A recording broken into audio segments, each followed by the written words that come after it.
Assalamualaikum warahmatullahi wabarakatuh. Ya, kembali lagi dengan saya dengan program Sejantan, yaitu sejarah Islam di Kalimantan. Pada hari ini saya tidak semerta-merta langsung masuk ke sejarah Islam di Kalimantan atau sejarah masuknya Islam Kalimantan. Saya akan menjelaskan sedikit tentang sejarah masuknya Islam di Nusantara terlebih dahulu, biar ada tahap-tahapannya gitu nanti. Jadi tidak semerta-merta kita langsung masuk ke Kalimantan Timur, kita juga masuk dulu ke Nusantara terlebih dahulu, yang secara meluas terlebih dahulu, baru kita dikerucutkan sehingga kita mudah untuk mempelajari tentang sejarah Islam yang ada di Kalimantan khususnya. Kita masuk ke materi. Masuknya Islam ke Nusantara dilakukan dengan cara damai. Tidak ada bukti yang mengatakan bahwa masuknya Islam ke Nusantara dilakukan dengan jalur kekerasan. Para ulama, kiai, ustadz, para pemuka agama, dan para pedagang saling bahu-membahu untuk menyebarkan agama ini.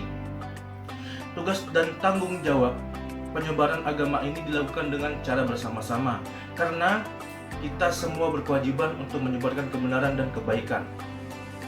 Ketika usaha penyebaran mulai membesar, para pemuka agama ini mulai mendekati dan menjalin kerjasama dengan penguasa setempat. Akhirnya agama Islam semakin mudah menyebar luas di wilayah tersebut. Bahkan agama Islam semakin kuat dengan adanya kaderisasi yang berupa dibentuknya pesantren-pesantren di wilayah-wilayah yang ada di Nusantara. Tidak sedikit para ahli, sejarawan, ulama maupun cendekiawan yang mengungkapkan bahwa bagaimana sih atau kapan sih masuknya Islam ke Nusantara. Husein Jainingrat menjelaskan bahwa Islam masuk ke Nusantara melalui jalur Persia. Kalau tidak tahu Persia, itu dulu ada gamenya, Prince of Persia judulnya. Dan juga ada filmnya, Prince of Persia juga judulnya, yang pemerannya itu menjadi Mysterio di film Spider-Man Far From Home. Pemeran utamanya maksudnya.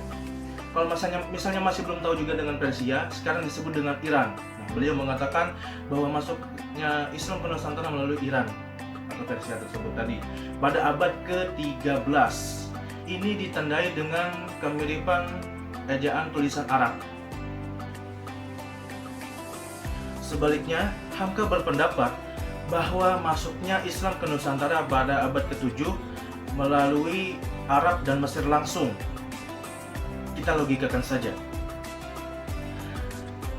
Jika suatu kerajaan muncul pada abad ke-11, tidak mungkin dong muncul begitu aja langsung tiba-tiba muncul kerajaan, teng, itu tidak mungkin dong. Pastinya ada tahapan-tahapan yang dilalui sebelum kerajaan tersebut muncul.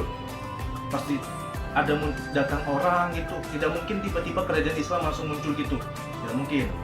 Nah, kalau misalnya kalian berpendapat lain ya, ini pendapat saya gitu ya, pendapat saya. Jadi tidak mungkin suatu kerajaan itu tiba-tiba muncul begitu saja pada abad ke-11. Jadi pasti ada tahapan-tahapan yang dilalui sebelum kerajaan itu muncul. Dan juga kalau misalnya ada ditemukan makam yang bertuliskan Arab, tidak mungkin tiba-tiba makam itu muncul begitu saja di Indonesia. Tidak mungkin dong tiba-tiba muncul makam, wah, tiba-tiba muncul kerajaan, wah, tidak mungkin dong. Pasti ada tahapan-tahapan yang dilalui sebelum hal tersebut terjadi. Itu kira-kira logika tentang mengapa Hamka menyebutkan bahwa Indonesia masuk ke Nusantara pada abad ke-7. Mazhab Syafi'i yang menjadi pegangan bangsa Mesir juga menjadi rujukan Islam di Nusantara. Selain itu, gelar-gelar kerajaan yang ada di Nusantara itu mirip dengan gelar-gelar kerajaan yang ada di Mesir. Meski berbeda pendapat, setelah bermufakat, namun hampir semua sepakat bahwa Islam masuk ke Indonesia dibawa oleh para pedagang, para ahli, para ulama, kiai-kiai, para wali. Bukan para wali fansnya wali ya, tapi para wali Allah, bukan wali band. Nah, bukan dong. Hal ini dibuktikan dengan beberapa sumber sejarah seperti berita dari Cina, perjalanan Marco Polo, dan ditemukannya makam yang bertuliskan Arab di lereng Gresik. Ya, untuk hari ini materi tentang masuknya Islam di Nusantara mungkin sudah cukup.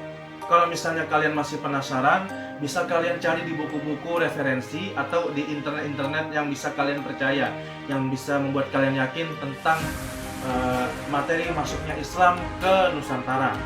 Sekian dulu dari saya. Jangan lupa like, comment, and subscribe channel ini supaya menambah wawasan kalian tentang keislaman, terutama sejarah Islam yang ada di Nusantara maupun di Kalimantan. Terima kasih. Wassalamualaikum warahmatullahi wabarakatuh. Dadah. Wah.